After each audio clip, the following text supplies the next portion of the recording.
আমি একটু শেয়ার দিয়ে নিই।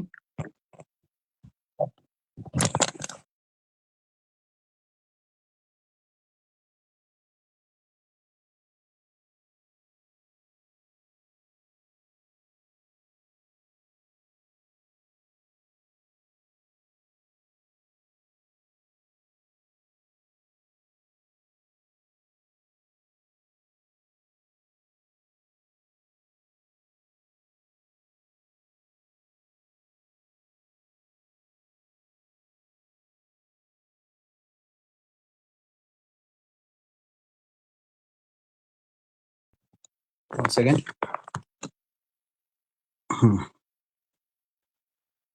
So start. বিসমিল্লাহির রহমানির রহিম। সুপ্রিয় দর্শক মণ্ডলী, আসসালামু আলাইকুম। আমি মোহাম্মদ রফিকুল ইসলাম সুমন, বাংলাদেশ আওয়ামী লীগ যুক্তরাজ্য শাখার পেজ থেকে আপনাদের সাথে লাইভে আছি। আজকে আমার সাথে যুক্ত আছেন বাংলাদেশের কৃতি সন্তান, যিনি ইউকের নামকরা ইউনিভার্সিটি অফ সাউথ ওয়েলস থেকে অর্থনীতিতে পিএইচডি করেছেন। উনি আমাদের সাথে আজকে বাংলাদেশের সমসাময়িক বিষয় নিয়ে আলোচনা করবেন। তো আমি আপনাদের সামনে পরিচয় করিয়ে দিচ্ছি আমাদের আজকের অতিথিকে। ভাই, আসসালামু আলাইকুম। ওয়ালাইকুম আসসালাম, সবাইকে ধন্যবাদ। আপনি কেমন আছেন? আলহামদুলিল্লাহ ভালো। ভাই, আপনাকে আজকে আমরা আসলে আপনার সাথে কথা বলার জন্য যে আসছি, সেটা বিষয় হচ্ছে বাংলাদেশের বিগত 5ই আগস্টের আগের যে সরকার, বাংলাদেশ আওয়ামী লীগ সরকার, এবং এই 5ই আগস্টের পরে এখন ডক্টর মোহাম্মদ ইউনূসের যে সরকার, অন্তর্বর্তীকালীন সরকার, এই 2টা সরকারের যে অর্থনৈতিক যে অবস্থা এখন বাংলাদেশের, এবং 5ই আগস্টের যে আগে যে অর্থনৈতিক অবস্থা ছিল, যেহেতু আপনি অর্থনীতিতে একজন ইকোনমিক্স রিসার্চার, এজন্য আপনার কাছে আমাদের জানতে চাওয়া যে বাংলাদেশে একটা বিষয় প্রচলিত আছে যে বিগত সরকার প্রধান শেখ হাসিনা, সে বাংলাদেশে অনেক উন্নয়ন করেছে, এটা বাংলাদেশের মানুষ স্বীকার করে অকপটে। বাট যে প্রোপাগান্ডাটা ছড়ানো আছে সেটা হচ্ছে যে বাংলাদেশের এই উন্নয়নগুলো করতে সে অধিক পরিমাণ লোন করেছে। এই বিষয়ে আমাদের শ্রোতাদেরকে আপনি কি বলতে চান? আসল বিষয়টা কি? আচ্ছা, বেসিক্যালি এখানে we have a misunderstanding about loans or ডেপ্ট। এখন একটা দেশের ডেপ্ট হচ্ছে সাধারণত মেজার করা হয়, জাস্টিফাই করা হয় according to the ratio of is GDP. এটার জিডিপির তুলনায় এটার ডেপ্টটা কতখানি, এটা লোনটা কত পোর্শন নেওয়া হয়েছে। এখন বাংলাদেশের until the last government was active, এখানে আমাদের জিডিপি ছিল 452 অ্যারাউন্ড $400 to $500 billion আমাদের যে জিডিপি সাইজ ছিল। সেখানে আমাদের ওটার এগেইনস্ট আমাদের যে ডেপ্ট ছিল, ফরেন ডেপ্ট ছিল $103 বিলিয়ন, মানে $103 বিলিয়ন আশেপাশে ছিল, এটা ফরেন ডেপ্ট। এখানে ডেপ্ট কিন্তু দুই ধরনের হয়, একটা হচ্ছে ফরেন ডেপ্ট, আরটা হচ্ছে ইন্টারনাল ডেপ্ট। ইন্টারনাল ডেপ্ট হচ্ছে লোকাল ডোমেস্টিক ব্যাংক থেকে যখন বড় করা হয় এবং সেটা এগেইনস্টে কারেন্সি প্রিন্ট করা হয়। তো ফরেন ডেপ্ট যেটা, সেটা $103 বিলিয়ন, এটা অ্যারাউন্ড আমাদের ডেপ্ট টু জিডিপি রেশিও হচ্ছে আমাদের 26%, আমাদের টোটাল জিডিপি 26% এর মতো একটা রেশিও আমাদের ডেপ্টের, হুইচ ইজ ভেরি লো। যেখানে আমরা জানি ইউনাইটেড স্টেটস অফ আমেরিকা, তাদের ডেপ্ট টু জিডিপি রেশিও হচ্ছে 120%, মানে তাদের ডেপ্ট হচ্ছে $35 ট্রিলিয়ন, আর তাদের জিডিপি সাইজ হচ্ছে $28 ট্রিলিয়ন এর আশেপাশে। আমাদের ইউরোপিয়ান ইউনিয়নে ম্যাক্সিমাম কান্ট্রি ডেপ্ট টু জিডিপি রেশিও অ্যারাউন্ড 150%। হ্যাঁ, গ্রিস, ইটালি, এইসব কান্ট্রিগুলোর মানে সাউথ ইউরোপিয়ান কান্ট্রিগুলোর ডেপ্ট টু জিডিপি রেশিও একটু বেশি হাই, 165 অ্যারাউন্ড এরকম পার্সেন্টেজ। কিন্তু নর্থ ইউরোপিয়ান যেগুলো একটু more well tuned and well developed যে কান্ট্রিগুলো, যেমন ব্রিটেন, ফ্রান্স, এখানেও অ্যারাউন্ড বিটুইন 86 to 95% এর মধ্যে ডেপ্ট টু জিডিপি রেশিও। এবং আমরা যদি জাপানের দিকে তাকাই, জাপানের ডেপ্ট টু জিডিপি রেশিও হচ্ছে 263%। হ্যাঁ, তাদের জি, জি। 2.5 গুণ তাদের জিডিপির থেকে 2.5 গুণ বেশি তাদের লোন। ভারতের দিকে যদি তাকান, though they are open market economy, but তাদেরও debt to GDP 60%। বাংলাদেশে সেই তুলনায় খুবই কম ছিল, খুবই নগণ্য। আম, কিন্তু এখানে একটা বিষয় হচ্ছে যে বাংলাদেশের এফডিআই রেশিওটা ভালো ছিল। যদি আমরা যদি ডেভেলপমেন্টের দিকে তাকাই, ডেভেলপ কিন্তু দুই ধরনের হতে পারে মডেলটা। একটা হচ্ছে আপনি ফরেন লোন নিয়ে আপনি বাংলাদেশে কোনো প্রজেক্ট করতে পারেন, ডেভেলপমেন্ট করতে পারেন। আরেকটা হচ্ছে আপনি এফডিআই, ফরেন ডাইরেক্ট ইনভেস্টমেন্ট নিয়ে এসে সেটাতে ডেভেলপমেন্ট করতে পারেন। কিন্তু এখানে দুইটা ব্যাপারে একটু ডিফারেন্স আছে। ফরেন লোনের $1 investment is only $1 economic activities. Hear me out again. Foreign loan A hmm. $1 investment is only $1 economic impact. কিন্তু একটা foreign direct ইনভেস্টমেন্টে $1 means a lot of times of economic activities, কারণ ওই $1 সাথে আসছে সেখানকার রিসার্চ অ্যান্ড ডেভেলপমেন্ট, যেটা তারা হয়তো বা 25 থেকে 30 বছর, অনেকে 50 বছর ধরে এটা রিসার্চ করে এই টেকনোলজিটা তারা ডেভেলপ করেছে। তার সাথে আসতেছে ওই ম্যানুফ্যাকচারিং হাব হওয়ার পরে সেখান থেকে যে ফাইনাল ফিনিশ প্রোডাক্টটা যে মার্কেটে যাবে, সেটাও দেখা গেল যে যারা ইনভেস্ট করছে তাদের একটা মার্কেট আছে, সেখানে এখান থেকে রিডাইরেকশন করা হবে প্রোডাকশন ম্যানুফ্যাকচারিং প্রোডাক্ট গুলো। তারপরে আরেকটা জিনিস হচ্ছে যে এখানে এমপ্লয়মেন্ট হবে, সে কারণে এমপ্লয়মেন্টের একটা বিশাল ডুয়াল সার্কুলেশন ইকোনমিতে এখানে একটা ইম্প্যাক্ট ফেলবে ইকোনমিতে। আরেকটা হচ্ছে যে যেহেতু এই ফরেন ডাইরেক্ট ইনভেস্টমেন্টটা আসছে একটা ফরেন কান্ট্রি থেকে, তারা একটা বিশাল মার্কেটে অ্যাক্সেস দিবে আমাদের, তাদের যে নিজস্ব তৈরি করা মার্কেট সেখানে আমাদেরটা অ্যাক্সেস দিবে। তো এখানে দেখা গেল যে অনেক সময় 5 to 8 টাইমস এটার ইম্প্যাক্টটা আসে।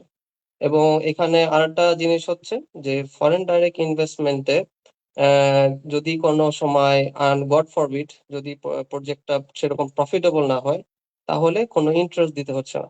যারা যে পোর্শন রেটে ইনভেস্ট করেছে, যদি বাংলাদেশের গভর্নমেন্ট হয়তো বা 10 to 15%, কোনো জায়গায় হয়তো বা হাইয়েস্ট 30% ইনভেস্ট করেছে। করেছিল। হ্যাঁ, ফরেনাররা হয়তো বা 30 to 35%, কোন সময় 50% ইনভেস্ট করেছে। ডোমেস্টিক হুম। যারা অলিগার্কস আছে, কর্পোরেশন আছে, তারা হয়তো বা কিছু 20-35% ইনভেস্ট করেছে।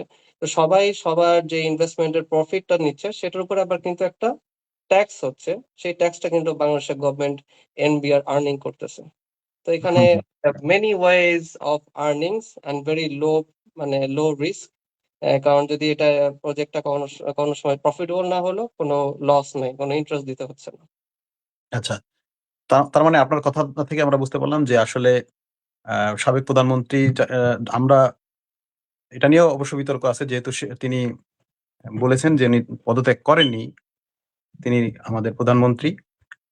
তো প্রধানমন্ত্রী শেখ হাসিনা যে লোনগুলো নিয়েছিলেন সেগুলো এফডিআই এর আম ভিতরে, আহ, তাই না? সেখানে সরাসরি। হ্যাঁ, হ্যাঁ। বেশিরভাগই এফডিআই, লোন কম হুম, হুম। ছিল, ডেপ্ট ছিল আচ্ছা। কম, যেটা আমাদের রিসার্চে বেরিয়ে আসছে, বেশিরভাগই ছিল এফডিআই, ফরেন ডাইরেক্ট ইনভেস্টমেন্ট।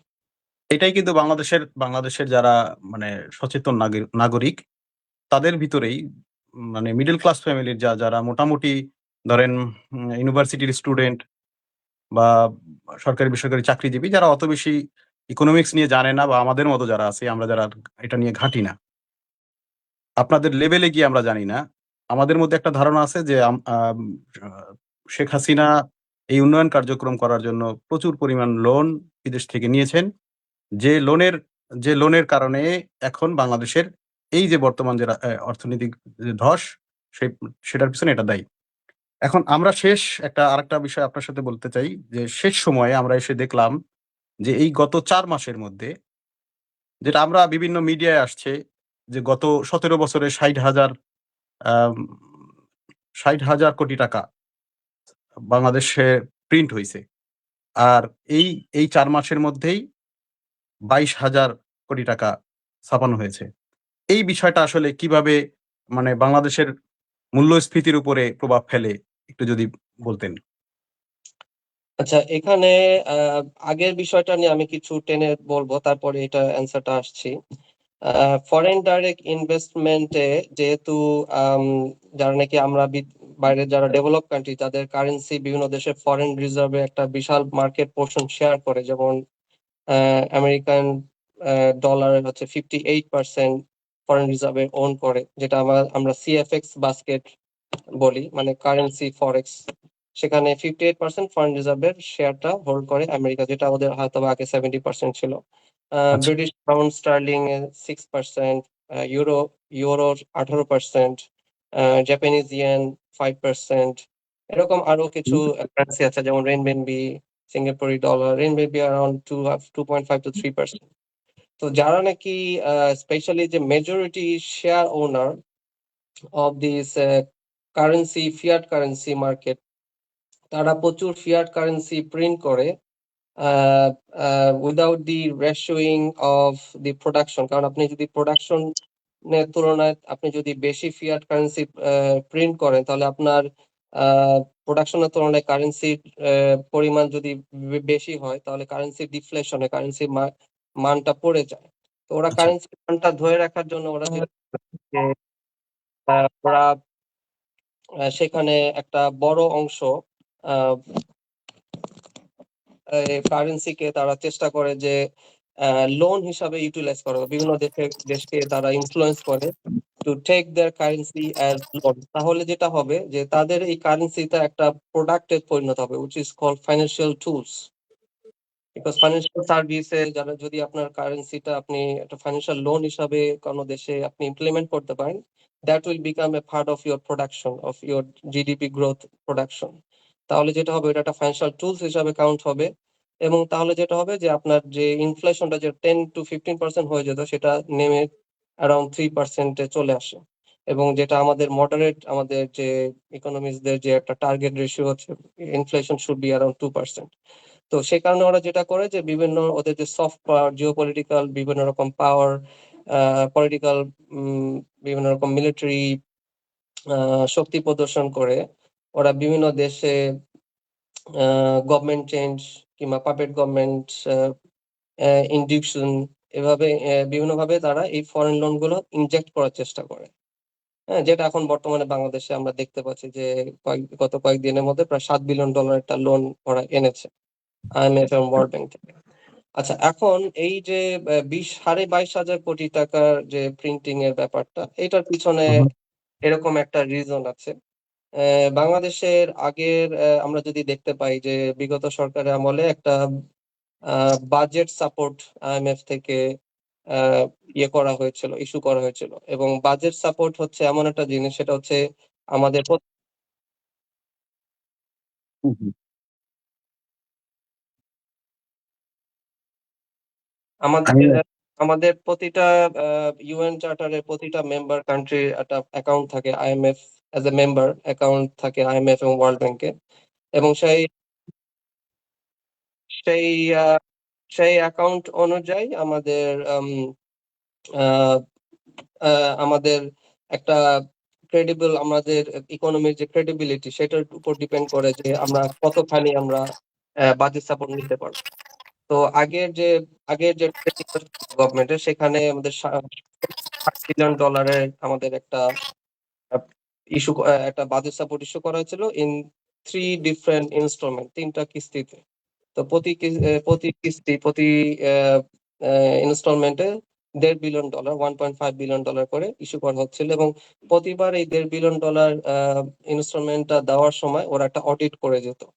তো লাস্ট আচ্ছা। 10 ইয়ার, লাস্ট যে টার্মে তারা প্রায় 2টা কিস্তি তারা বাংলাদেশে তারা ডিপ্লয় করেছিল $1.5 বিলিয়ন করে। এবং সেখানে তারা যে ইয়ে করেছিল, লাস্ট তাদের যে অডিট ছিল, সেই অডিটে বাংলাদেশের ফরেন ফরেন রিজার্ভ ছিল প্রায় $31 বিলিয়ন, যেটা আইএমএফ এর ক্যালকুলেশন অ্যানালিসিস অনুযায়ী $26 বিলিয়ন।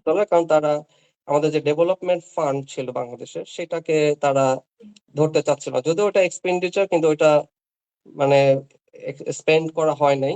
কিন্তু বাংলাদেশের সেন্ট্রাল ব্যাংক ওইটাকে অডিট রিপোর্টে তারা $31 বিলিয়ন দেখাচ্ছিল। কিন্তু এই লাস্ট যে কিস্তিটা, লাস্ট আমাদের যে ইনস্টলমেন্টটা, সেটা ডিপ্লয় করার সময় ওরা আবার অডিটে এসেছিল। সেটা হচ্ছে 3 ডিসেম্বর থেকে 18 ডিসেম্বর আইএমএফ এর টিম বাংলাদেশে এসেছিল।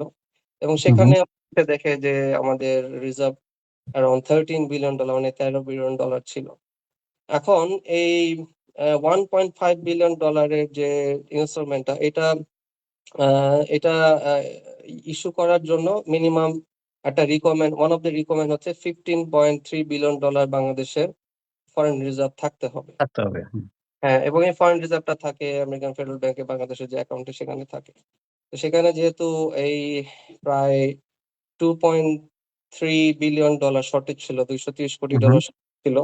তো বাংলাদেশের সরকার যেটা করেছে যে 6টা তাদের পছন্দনীয়, তাদের প্রেফার্ড যে ব্যাংক, বাংলাদেশের বর্তমানে যে ইন্টারিম গভর্নমেন্টের যারা স্টেক হোল্ডার আছে বিভিন্ন, যেমন সালাউদ্দিন সাহেব কিংবা গভর্নর আছে হাসান মনসুর সাহেব, ওনাদের যেসব ব্যাংকে ওনার অ্যাডভাইজার ছিল, এইসব ব্যাংকের তাদের প্রেফার্ড ব্যাংক একটু কি আমাদের যে এই সমস্ত যে ব্যাংকের নামগুলোকে একটু আপনি মেনশন করতে পারেন? যেমন আমি যতদূর জানি যে ইসলামী ব্যাংক, এরকম আরো কি হ্যাঁ কি ব্যাংক আছে? হ্যাঁ, যেমন Dutch UCBL, Dutch Bangla bank, এরকম কিছু ব্যাংক তাদের, হ্যাঁ, মিউচুয়াল তাদের ট্রাস্ট। লাইটিংস এর যে ব্যাংকগুলো আছে। হ্যাঁ, যেসব ব্যাংকে তাদের একটা স্টেক হোল্ডার আছে কিংবা তাদের প্রেফার্ড পার্সন আছে, এবং আচ্ছা, তারা অ্যাডভাইজার হিসেবে ছিল, যেমন ব্র্যাক ব্যাংক, এই ধরনের ব্যাংকগুলোকে। তো আচ্ছা। এইসব ব্যাংকগুলো থেকে তারা 230 ক্রোর মানে ডলার, মানে $2.3 বিলিয়ন তারা নিয়েছে।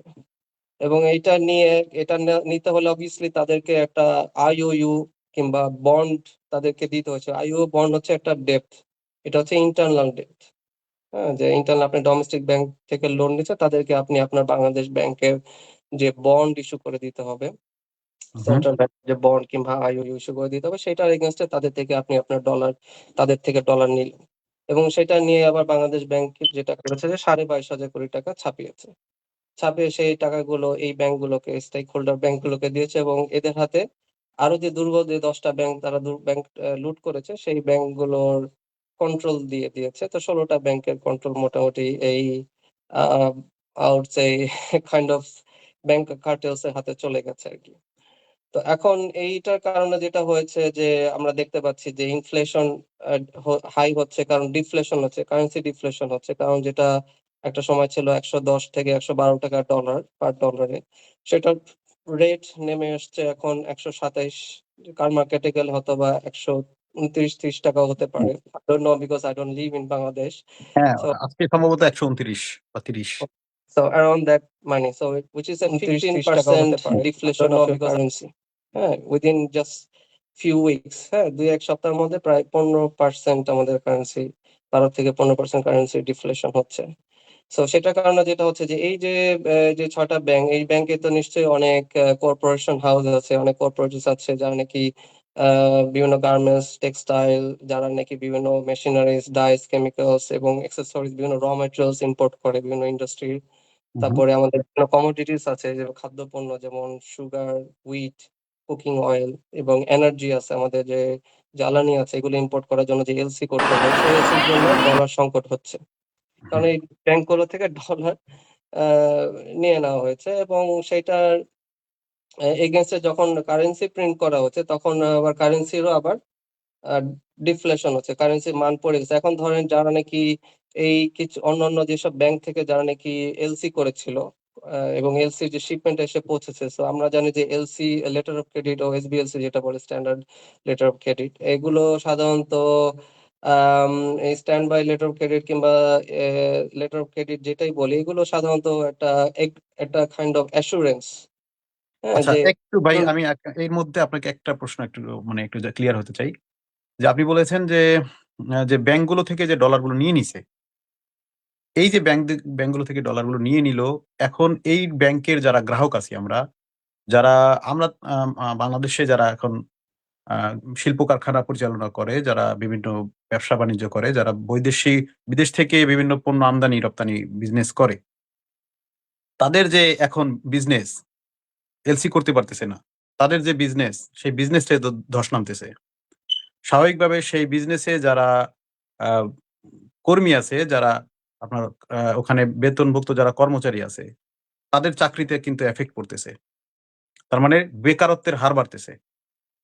আল্টিমেটলি আপনি বাংলাদেশে যদি বলি যে ছোট প্রতিষ্ঠান কিন্তু অনেক কর্মী কাজ করে, সেরকম হচ্ছে গার্মেন্টস ফ্যাক্টরি। তো যদি গার্মেন্টস ফ্যাক্টরি গুলোতে এগুলোর কোনো এফেক্ট পড়ে কিনা, সেক্ষেত্রে তো অনেক মানে আরো অনেক বেশি সমস্যা সৃষ্টি হয়। আপনার হচ্ছে বেকারত্ব বাড়ে।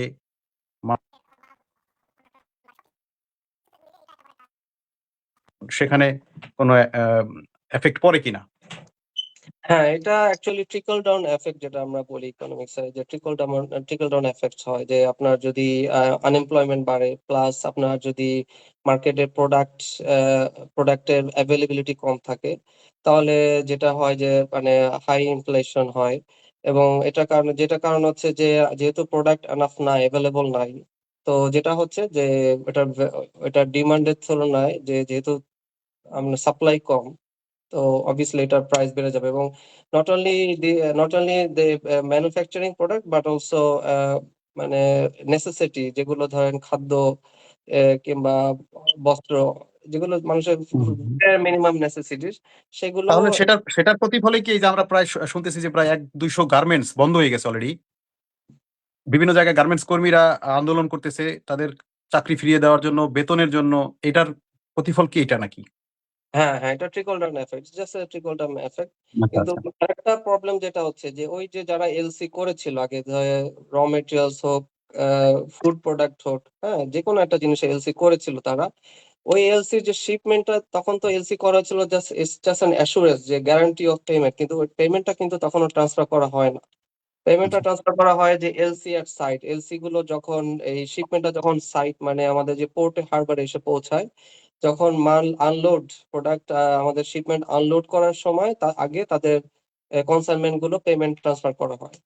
তো ওই পেমেন্ট ট্রান্সফারের সময় তখন তাদের যে ওই পরিমাণ ডলার ইনডিউস করার জন্য যে টাকাটা তখন ব্যাংকে পেমেন্ট করতে হয়, সেই টাকাটা এখন আগে যেটা $1 110 10 কিংবা 12 15 যেটাই হচ্ছিল, সেটা এখন হুম, 129 টাকা হয়ে গেছে। তো আমাদের 12 to 15% টাকা এখন বেশি ইনডিউস করতে হবে ইন ডলারে। তো সেইটা শর্টেজ পড়তেছে অনেক হুম, ম্যানুফ্যাকচারিং হাব হোক কিংবা অনেক ইম্পোর্টার যারা খাদ্য ইম্পোর্ট করে, সেখানে ওই টাকাটার শর্টেজ পড়তেছে। সে কারণেও তারাও আবার ওইটা যদি লোন করে ওইটা ছাড়িয়ে নিয়ে আসে, ইম্পোর্ট করে, তারাও নিশ্চয়ই ওইটার উপর এক্সট্রা কস্ট ধরেই, প্রফিট ধরেই তো তারা সেল করবে বাংলাদেশের ডোমেস্টিক হ্যাঁ, মার্কেট। তো এইগুলো প্রোডাক্টের ভ্যালু আরো বাড়তেছে আমাদের দ্রব্যমূল্য খাদ্য, বাড়তেছে। দ্রব্যমূল্য বাড়তেছে।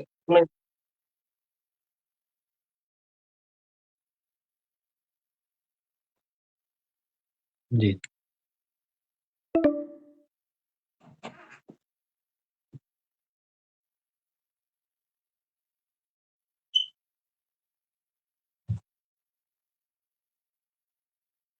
তো তাহলে তো আমাদের দ্রব্যমূল্য এই কারণে বেড়ে যাচ্ছে।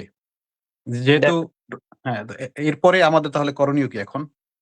তো এখন ওরা যেটা এখানে বাংলাদেশ গভর্নমেন্ট যেটা আমরা দেখতে পাচ্ছি, what they are trying to do, যারা তারা একটা জোড়াতালি দিয়ে একটা সলিউশন বের করছে, তারা লোন আনতেছে, যে তারা $6.7 বিলিয়ন ওয়ার্ল্ড ব্যাংক থেকে, $1.5 বিলিয়ন কিংবা $1.4 বিলিয়ন তারা আইএমএফ থেকে বাজেট সাপোর্ট নিচ্ছে। তো এই লোন গুলো নেওয়াতে আমাদের কারেন্সি ডিফ্লেশন আরো বাড়তেছে, কারণ এগুলো তো এফডিআই না, এগুলো হচ্ছে লোনস। তো লোনের ইন্টারেস্ট, লোনে যেহেতু একটা চক্রবৃদ্ধির হারে একটা ইন্টারেস্ট দিতে হয়, আর সাধারণত ওয়ার্ল্ড ব্যাংক এবং আইএমএফ এর লোনের একটা শর্ত থাকে, একটা কন্ডিশন থাকে। এবং এই কন্ডিশন হচ্ছে যে you are not allowed to do subsidies in your production, যে আপনি যদি এগ্রিকালচারাল কান্ট্রি হন, আপনি আপনার ফার্টিলাইজারে আপনি সাবসিডিজ দিতে পারবেন না, আপনি ভর্তুকি দিতে পারবেন না। আপনার যদি ইন্ডাস্ট্রিয়াল ইকোনমি হয়, সেখানে আপনি যে এনার্জি কিংবা জ্বালানিতে আপনি ভর্তুকি দিতে পারবেন না। ভর্তুকি না দিতে পারলে প্রোডাকশন কম হবে, এবং ওই প্রোডাকশনটা কিংবা ওইটাকে যদি ব্যালেন্স করতে হয়, যে প্রোডাকশনটা শর্টেজ হচ্ছে, যেটা ডেফিসিট হচ্ছে, ওইটাকে ব্যালেন্স করতে হলে কি করতে হয়, সাধারণত আরো ইম্পোর্ট করতে হয়, আরো খাদ্য ইম্পোর্ট করতে হয়। তখন আরো ইনফ্লেশন বাড়ে, যেহেতু আরো বেশি বাইরে থেকে কিনে আনতে হচ্ছে খাদ্যটা কিংবা জ্বালানি কিংবা যেটাই বলি আমরা, কিংবা ম্যানুফ্যাকচারিং প্রোডাক্ট, সেটার জন্য আরো বাইরে থেকে ইম্পোর্ট করতে হচ্ছে। এবং দেশে যেহেতু চাহিদার তুলনায় সাপ্লাই কম হচ্ছে, তো সেখানে দ্রব্যমূল্য আরো বাড়তেছে। এবং এই ইন্টারেস্ট রেটটা যেটা দিতে হচ্ছে ওই লোনটার, ওই ইন্টারেস্ট রেটটা দিতে গিয়ে আরো আমাদের ইনফ্লেশন প্লাস ডিফ্লেশন, কারেন্সির মূল্য আরো কমে যাচ্ছে। তো দুই দিক থেকে ডুয়াল এফেক্ট হচ্ছে। তো এখন বাংলাদেশ এই যে অন্তর্বর্তীকালীন সরকার, তারা এই অর্থনৈতিকটাকে এখন যে মানে আরো যদি যতই চেষ্টা করুক আরো তো মানে আপনি যেভাবে বললেন যে বৈদেশিক মুদ্রার যে সংকট সেটা কাটাতে তারা ব্যাংক থেকে যে 10টা ব্যাংক তো 8টা 10টা ব্যাংক থেকে তারা ডলারগুলো নিয়ে নিছে। সেখানে সেটার উপরে নির্ভর করে ব্যবসার উপরে যে এফেক্টটা পড়লো, সেটার সাথে দ্রব্যমূল্য, বেকারত্ব এই সমস্ত সমস্যাগুলো সৃষ্টি হলো। এই সমস্যাগুলো তো সমাধান করার কোনো ওয়ে নাই। যখনই তারা এই সাময়িক সাময়িক সমাধানের দিকে যাবে, তখন আরো কিছু প্রবলেম আরো ক্রিয়েট হইতে পারে। সেরকম যদি হয়, তাহলে দেশের অর্থনীতি কোন দিকে যাচ্ছে? So they are trying to induce this country's economy to a debt-based economy, যেটা আফ্রিকাতে আমরা দেখেছি, Mozambique, south Sudan, Somalia, Kenya, এইসব দেশগুলোতে আমরা দেখেছি, এবং তারা অ্যাকচুয়ালি দেউলিয়া হয়ে গেছে। অনেক দেশ যেমন পাকিস্তান, কিংবা আমরা দেখতে পারি যে শ্রীলঙ্কারও সেই একই অবস্থা। তো তারা যদি এফডিআই যে মডেলটা ছিল শেখ হাসিনা, যে এফডিআই বেস করে তারা যে ডেভেলপমেন্ট করছিল, এবং সেখানে টোল কিংবা ওইটার থেকে আর্নিংস থেকে যে যার প্রফিট নিয়ে যাচ্ছে, এবং প্রফিটের উপরেও একটা ট্যাক্স গভর্নমেন্ট পাচ্ছিল। তো ওই হুম। মডেলটা অ্যাভয়েড করে তারা এই যে এই মডেলটা আসলে লোন বেসড একটা ডেভেলপমেন্ট মডেলে, সেটাতে দেখা গেল হয়তো বা তারা কেউ হয়তো বা তারা একটা ইনক্লুসিভ একটা আম, আম, একটা বেনিফিট পাচ্ছে, যে লোন স্যাংশন হলে সেটার যে ইন্টারেস্ট একটা কমিশন হয়তো বা এটা পাচ্ছে। গভর্নমেন্টের কোনো স্টেক হোল্ডার হয়তো বা এটা একটা বেনিফিট পাচ্ছে, এটার কমিশন একটা অংশ পাচ্ছে।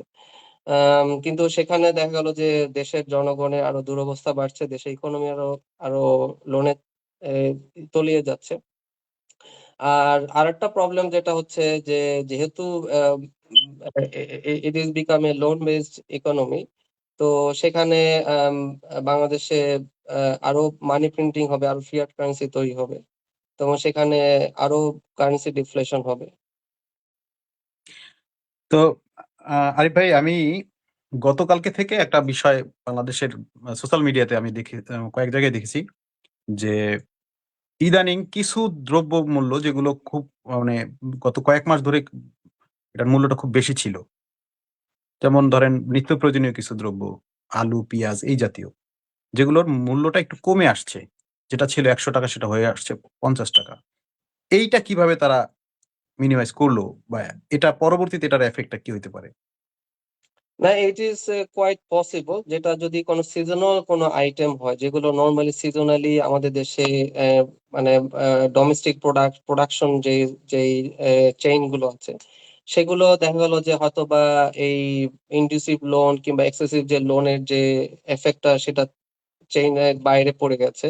কিন্তু মেজরিটি অফ আওয়ার ইম্পোর্টস, যেটা সাধারণত আমাদের যে গার্মেন্টারি প্রোডাক্টস, অ্যাক্সেসরিজ, র মেটেরিয়ালস, কিংবা আমাদের যে খাদ্যগুলো বাংলাদেশে, যেই যে ফুড চেইন গুলো বাংলাদেশে প্রডিউস হয় না, উৎপাদন হয় না, যেমন গম, উৎপাদন। চিনি কিংবা কুকিং অয়েল, সেগুলো তো ইম্পোর্ট থাকছে, সেগুলো ইম্পোর্ট হতেই হবে, কারণ যেগুলো আমাদের দেশে হয় না। তো এবং জ্বালানি, স্পেশালি জ্বালানিটা তো ইম্পোর্ট করতে হবে, সেখানে একটা বিশাল একটা এফেক্ট পড়বে, এবং নিজস্ব ডোমেস্টিক প্রোডাক্টেও একটা ইফেক্ট পড়ে। যেমন আপনি ধরেন রংপুর থেকে কোনো একটা প্রোডাক্ট আপনি ঢাকাতে এনে একটা সেল করতে হয়, সেক্ষেত্রে আপনাকে এটা নিশ্চয়ই এটা ক্যারিং কস্ট আছে, জ্বালানি কস্ট বেড়ে গেলে ওইটা কস্ট অ্যাড হয়ে যাবে। তবে এখানে আরেকটা খুবই নোটিসেবল ফ্যাক্টর, যেটা হচ্ছে যে আমরা যেটা আগে বেশ শুনেছি, আমরা এখানে বিভিন্ন ম্যাগাজিন কিংবা নিউজ পেপার, নিউজ হেডলাইন হতো যে সিন্ডিকেটের একটা ব্যাপার ছিল। সেটা হতে পারে অলিগার্কস, হতে পারে কোঅপারেটিভস, হতে পারে ফুড চেইনে, যেকোনো কিছুতে হতে পারে। কিন্তু এটা আসলে এটা একটা ভ্রান্ত আম, ধারণা আমি বলতে পারি, কারণ পৃথিবীর প্রত্যেকটা দেশের ইকোনমির অটোনমি যদি রাখতে হয়, তাদের ইকোনমিক্যাল সভারেন্টি মেনটেন করতে হলে তাদের নিজস্ব নেটিভ ডোমেস্টিক কর্পোরেট হাউস গুলো একটা একটা ফোল্ড থাকতে হয়। তাদের একটা নিজস্ব দেশীয় যে ডোমেস্টিক যে কর্পোরেশন গুলো আছে, তাদের একটা অলিগার্স, তাদের একটা সিন্ডিকেট থাকতে হয়, যেটা বাইরের দেশের ইকোনমির কন্ট্রোলটাকে কমিয়ে দিতে পারে। যেমন আমরা দেখতে পারি যে Britain is actually researcher of most of the invention. তো আপনি যদি দেখেন যে কোয়ালকম কিংবা অ্যাপল এগুলোর যে মাইক্রোচিপ এবং যে সেমিকন্ডাক্টর যেগুলো, এগুলো কিন্তু actually microchips and semiconductor were designed in ARM, হ্যাঁ, যেটা ব্রিটিশ একটা কোম্পানি, যার রিসার্চার সেন্টার। হুম। তারপরে যদি মাইক্রোসফটের যে ডোজ সিস্টেম গুলো, এই ডোজ সিস্টেম গুলো কিন্তু প্রথমে ইনভেন্ট করা হয় IBM এ, যেটা একটা ব্রিটিশ কোম্পানি। কিন্তু যেহেতু Britain was that time was actually an indirect monarchy, তো এখানে সিন্ডিকেট গুলো তেমন ছিল না। এবং আমেরিকা যেহেতু স্বাধীনই হয়েছে যে ওদের বিভিন্ন সিন্ডিকেট এবং অলিগার্কসদের মোর নিউ লিবারালিজমের জন্য, তারা they wanted to have a more new liberalize economy. তো সেখানে ওদের সিন্ডিকেট গুলো ছিল এবং তাদের বেশ ফাইন্যান্স ছিল। তারা আম, এই ইনভেনশন গুলো নিয়ে তারা সারা ওয়ার্ল্ড ওয়াইড প্রোডাকশন করে মার্কেট করেছে এবং তারা এটার মেইন বেনিফিশিয়ারি হচ্ছে। কিন্তু আপনারা যদি ভাই দেখেন এক মিনিট বর্তমান। একটু বলি। আমাদের এখন যে অন্তর্বর্তীকালীন সরকার, তাদের একটা পার্ট বা তারা যাদের যাদের যারা তাদের খুঁটি বেস যারা, তারা হচ্ছে ওই যে ছাত্র সমন্বয়ক। তাদের মূল কথা হচ্ছে যে তারা ইন্ডিয়া বিরোধী। তাদের স্লোগান হচ্ছে দিল্লি না ঢাকা। এখন বাংলাদেশের অর্থনীতি এবং ভারতের অর্থনীতি, এই দুইটা দেশের অর্থনীতিকে যদি কম্পেয়ার করেন, আমরা অবভিয়াসলি বলবো যে ভারতের অর্থনীতি স্ট্রং বাংলাদেশের চেয়ে। সেই ক্ষেত্রে আমাদের এই অর্থনৈতিক বিষয়টাকে বিবেচনা করে বাংলাদেশের সাথে ইন্ডিয়ার সম্পর্ক কিরকম হলে বাংলাদেশের অর্থনীতিতে ভবিষ্যতে, বর্তমানে সব সময়ের জন্য ভালো হবে? সেটা কি ওদের মতো করে আমাদের ভারত বিরোধী, নাকি ভারতের সাথে কূটনৈতিক বন্ধু সম্পর্ক রাখা ভালো হবে? কোনটা করলে ভালো হবে আপনার মনে হয়? আমরা এখানে দেখতে পারি বেশ কিছু মডেল, যেমন হংকং কিংবা Singapore. They are very small country but they are well developed, এবং সিঙ্গাপুর এত ডেভেলপড যে এখন চায়নার একটা মেজর ফাইন্যান্সার হচ্ছে সিঙ্গাপুর। কিন্তু আচ্ছা। এই সিঙ্গাপুর কিন্তু ডেভেলপ হয়েছে বেসড অন চাইনিজ ইকোনমি, যেহেতু চায়নার যে ম্যানুফ্যাকচারার হাব, যে ইন্ডাস্ট্রিয়াল হাব, এগুলো যেহেতু they have to funnel money through সিঙ্গাপুরে, সিঙ্গাপুরের যে ফাইন্যান্সিয়াল হাব থেকে মানি ফানেল করা হতো। তো সেই কারণে সিঙ্গাপুরে অনেক ফাইন্যান্সিয়াল হাব গড়ে উঠেছিল, ওয়েস্টার্ন ফাইন্যান্সিয়াল হাব গড়ে উঠেছিল। এবং সেখানে আস্তে আস্তে বিভিন্ন টেকনো হাবও গড়ে উঠেছে, বিভিন্ন হাইটেক যে টেকনো হাব গুলো গড়ে উঠেছে, সেটার কারণে সিঙ্গাপুর ইকোনমি কিন্তু ফ্লোরিশ হয়েছে। এবং এখানে অনেক স্টক এক্সচেঞ্জ, অনেক স্টক এক্সচেঞ্জে অনেক অনেক ডলার ইনডিউসড হয়েছে, অনেক বন্ড মার্কেট অনেক ফ্লোরিশ হয়েছে, যেহেতু এটা একটা ওপেন মার্কেট ইকোনমি। কিন্তু চায়না যেহেতু ক্লোজ কারেন্ট অ্যাকাউন্ট ইকোনমি, সেখানে ফাইন্যান্সিয়াল কোনো মার্কেট তৈরি হয় না সেভাবে। কিন্তু আমরা আরেকটা জিনিস আমি এখানে অ্যাড করতে চাই যে একটা দেশে, প্রতিটা দেশে আপনি ইফ ইউ সি চায়না এবং ডেভেলপিং কান্ট্রি যেমন ইন্ডিয়া, ইউরোপিয়ান ইউনিয়ন, যারা ডেভেলপ কান্ট্রি, তাদের প্রতিটা দেশে কিন্তু একটা নিজস্ব একটা সিন্ডিকেট, অলিগার্ক সিন্ডিকেট আছে, হ্যাঁ। যেমন আমেরিকাতে অ্যামাজন আছে, আহ, আহ, আমেরিকাতে অ্যাপল আছে, কলকম আছে, এনভিডিয়া আছে। ইভেন চায়নাতেও কিন্তু উইচ্যাট, তারপরে পিন্টোডো, তারপরে আলিবাবা, আহ, হুম, আহ, হুম। ভারতে আছে গোদরেজ, বাজাজ, রিলায়েন্স, টাটা, বিড়লা, আদানি। তো এই নিজস্ব দেশের যে ডোমেস্টিক যে যে কর্পোরেট হাউস গুলো, এরা আসলে তাদের নিজের দেশের ইকোনমিকে একটা সভারেন্টি প্রোটেকশন দেয়। কিভাবে দেয়? যেমন বাংলাদেশে আগে বাংলাদেশের যে নিজস্ব যে দেশের যে যদি একটা সিন্ডিকেট কর্পোরেট হাউস গুলো যে একটা ইকোনমির উপর কন্ট্রোল থাকে, তাহলে বাইরের দেশের যে ফাইন্যান্সিয়াল যে অলিগার্ক যারা, তারা বাংলাদেশের ইকোনমির স্টেক ওন করতে পারে না, হ্যাঁ, এটা কন্ট্রোল নিতে পারে হুম। না। কিন্তু নিজের দেশের যদি একটা অলিগার্ক বলি কিংবা কর্পোরেট হাউসের একটা ইকোনমিক্যাল কন্ট্রোল বলি থাকে, তাহলে ওরা বাংলাদেশের যারা কর্পোরেট হাউস গুলো হচ্ছিল, তারা তাদের কর্পোরেশনের যে টোটাল আর্নিং, সেটা 70 to 75% কিন্তু রিইনভেস্ট করতো তাদের আহ, তাদের যে ইন্ডাস্ট্রি গুলো মেনটেন রাখার জন্য, এমপ্লয়মেন্ট পেমেন্ট করার হুম, জন্য, হুম। মানি ইম্পোর্ট করার জন্য, এবং তাদের বিজনেস কে এক্সপেনশন করার জন্য। বাকি যে এক্সট্রা যে লেজার মানি, যে 20 to 25% 20, যেটা, 25%। হ্যাঁ, যেটা না তারা হয়তো বা লিকুইড মানি হিসেবে ব্যাংকে রাখতে চাইতো, সেখান থেকে তারা হয়তো বা চাইতো একটা স্ট্রঙ্গার কারেন্সিতে রাখতে, যাতে ওখানে কারেন্সি ডিফ্লেশনটা অ্যাভয়েড করতে পারে। হ্যাঁ, সেই বুঝতে জন্য পারছি। হ্যাঁ, একটা ওপেন মার্কেট ইকোনমিতে এই ফ্যাসিলিটি সব গভর্নমেন্টই দিয়ে থাকে, যে ওপেন মার্কেট ইকোনমিতে আপনি can take your profit out and invest in a better currency way you like. কিন্তু বাংলাদেশে যেহেতু ফরেন রিজার্ভের শর্টেজ থাকতো, গভর্নমেন্ট হয়তোবা অতটা অ্যালাউ করতো না। তারপর যতটুকু অ্যালাউ করতো সেটা হয়তোবা তারা স্ট্রঙ্গার কারেন্সিতে ক্যাপিটাল ফ্লাইট করতো। কিন্তু সেখানে দেখা গেল যে 20-25% হতো। কিন্তু এখন যেটা হচ্ছে যে বিভিন্ন ফরেন ভাই, লোন। আমি আপনাকে একটু একটু বিরক্ত করব। আমাদের আসলে সময় খুব সংক্ষেপ। আমরা 3 মিনিটস এর মধ্যে আমরা শেষ করব।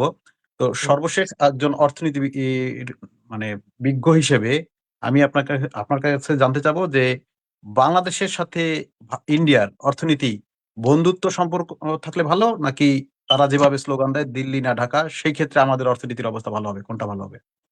এটা অবশ্যই it has to be মানে আ সার্ব একটা সার্বভৌম কান্ট্রি হিসেবে আমাদের তাদের সাথে একটা সখ্যতাপূর্ণ একটা রিলেশন দরকার। যাতে তাদের দেশে যে হিউজ মার্কেট, সেখানে obviously বড়, বড় হেভি ইন্ডাস্ট্রিজ গুলো ইনভেস্ট হচ্ছে। আমরা শুনেছি যে এখানে Qualcomm এবং এরকম বিভিন্ন মাইক্রোচিপ সেমিকন্ডাক্টর ইন্ডাস্ট্রি আসতেছে ক্যালকাটায়। $1.8 ট্রিলিয়ন একটা হাইটেক ইন্ডাস্ট্রি আসতেছে। তো সেইখানে সেগুলোর obviously একটা ইমপ্যাক্ট বাংলাদেশে, যে সেগুলোর যে প্রোডাকশন চেইন বাংলাদেশে একটা আসবে এবং সেগুলোর ফাইন্যান্সিয়াল হাবও বাংলাদেশে তৈরি হবে। যেহেতু তারা একটা বিগার ইকোনমি, সাধারণত ইনভেস্টররা চায় যে বিগার ইকোনমিকে সম্পূর্ণ আ আ কন্ট্রোল না দিতে। তাদের একটা ফাইন্যান্সিয়াল যে চেইনটা ওই দেশের নেইবার কোনো একটা কান্ট্রিতে করতে, যাতে ওই দেশটা অতটা শক্তিশালী না হয়ে যায়, যাতে তারা ওয়েস্টার্ন পাওয়ারকে, হেজিমনিকে তারা চ্যালেঞ্জ না করতে পারে। তো সেই ক্ষেত্রে দেখা গেল যে Bangladesh would be a better option for this western investors.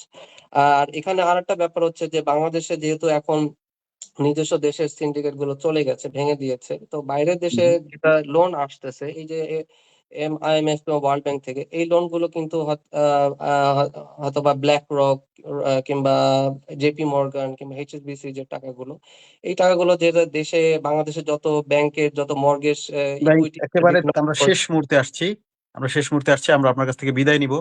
আমার মনে হয় যে আজকের আমাদের আলোচনা এখানেই শেষ করতে হবে। জাস্ট 10 সেকেন্ড, 20 সেকেন্ড বাকি আছে।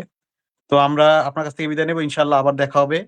আমরা অন্য কোনো বিষয় নিয়ে অন্য কোনো দিনে আপনার সঙ্গে কথা বলব। আমাদের শ্রোতা মণ্ডলীর কাছ থেকে আমরা বিদায় নিলাম। আসসালামু আলাইকুম ওয়া রাহমাতুল্লাহ। আপনি সকলের কাছ থেকে বিদায় নেন সালাম দিয়ে। Thank you all. আসসালামু আলাইকুম রহমতুল্লাহ।